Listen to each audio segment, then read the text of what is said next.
In this latest down-to-the-wire fight? And what about President Trump's first 100 days? Senior political analyst Brit Hume has some thoughts on all of that tonight. Good evening, Brit. Let's start with this battle. You know, why is it that Republicans get blamed?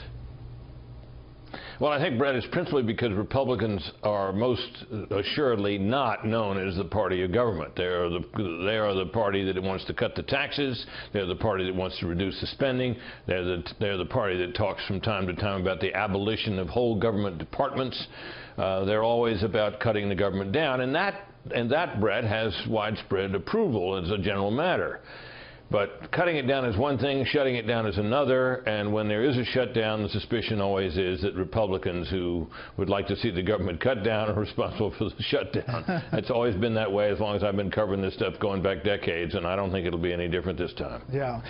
Let me get your thoughts on President Trump's first 100 days. You know, now a lot of people are saying this is an arbitrary thing that we set up, but 100 days is a marker for a lot of presidents. Even candidate Trump remarked on his website about what he wanted to get done in 100 days. Your thoughts about what has been done? Well, I think the 100 days is kind of an arbitrary moment, but it is unmistakably, by tradition, going to be a moment, a time of evaluation in which you look back and say, you know, this is how far everybody's going to be talking about how the president's doing and how the president has done, and not to mention the fact that he set a bunch of markers for himself by rolling out a kind of 100-day agenda, much of which remains at this point unfulfilled. For my own part, Brett, I think, based on my expectations for him, I think he's doing quite well. I did not expect that he would appoint a cabinet of this remarkable caliber, and I think he has. They're all in place now. I think their influence on him is evident in the shifts you've seen in foreign policy. I think we've got an activist at education, an activist at the EPA. They are making a difference.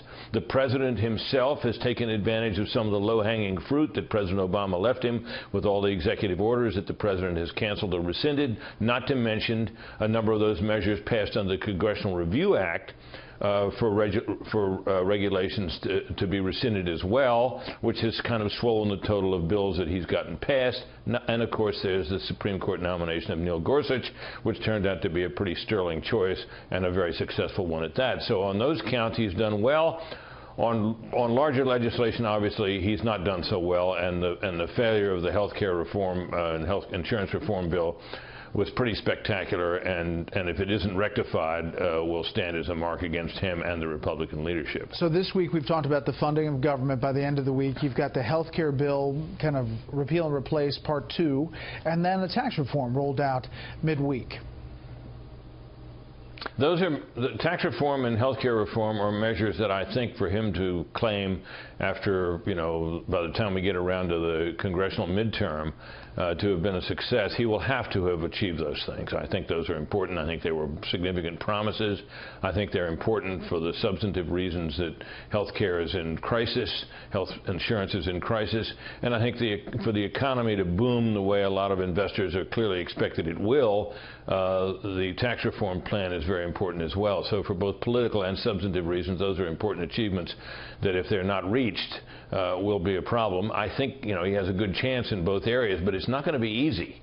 I mean, remember, Brett, and we've talked about this before, even if they get this health insurance reform bill through the House, you know, there's a long way to go yet. They got to get it through the Senate, then they got to compose the differences between the House and Senate versions and get it to final passage. That is a tall order.